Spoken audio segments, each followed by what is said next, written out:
পূব সমষ্টিৰ বাহিৰচৌপাতা এটা গাঁও পঞ্চায়ত আছে। এই গাঁও পঞ্চায়তখনত মই কিছুমান আধাৰশিলা স্থাপন কৰিবলৈ পুৱাৰে পৰা আধাৰশিলা স্থাপন কৰি আছিলোঁ। আগতে 11 কোটিৰ ওপৰত আমি আধাৰশিলা স্থাপন কৰিছিলোঁ, সেইবিলাক ভালে ভালে হৈছিল। আৰু এইটো যিটো দুৰ্ঘটনা হৈছে, এই দুৰ্ঘটনাটো অআকাংক্ষিতভাৱে যিটো দুৰ্ঘটনা হ'ল, সেইটো হৈছে এটা ডাঙৰ ব্ৰিজৰ কাম। 1,59,00,000 টকা 55,000 টকাৰ কাম।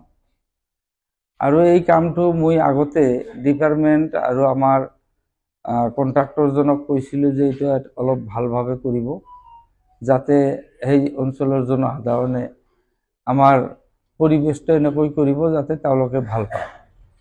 মই গৈ প্ৰথমতে চাইছোঁ, এটা বাঁহ গছৰ তলত 10-12টামান চেয়াৰ থৈ দিছে আৰু মানুহবিলাকে গোটেইখিনি মানুহ থিয় দি আছে।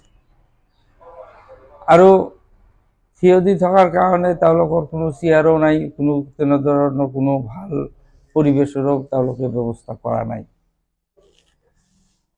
তথাপিও তাত এটা সৰু মিটিং চিটিং কৰি যেতিয়া মই আধাৰশিলাৰ ওচৰত গৈছোঁ, আধাৰশিলাৰ ওচৰত যোৱাৰ লগে লগে এটা নাৰিকল মোৰ হাতত দিছিল।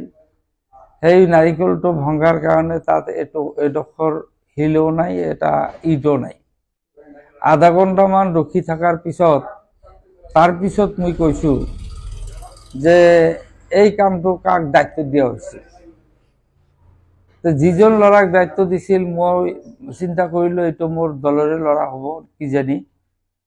সেইকাৰণে তাক মই অবাঞ্ছিতভাৱে তাক মই এটা থাপৰ দিছোঁ আৰু এটা পৰিৱেশটো আপোনালোকে দেখিবলৈ পাইছে, তেনেকুৱা এটা ঘটনা ঘটিছে।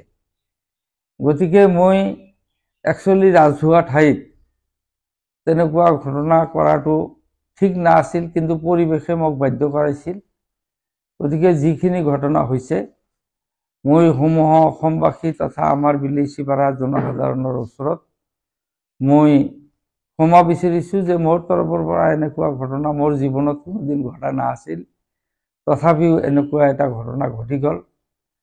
গতিকে কোনেও এইটো লৈ দুখ পাব নালাগে, কোনো কটুক্তি কৰিবও নালাগে।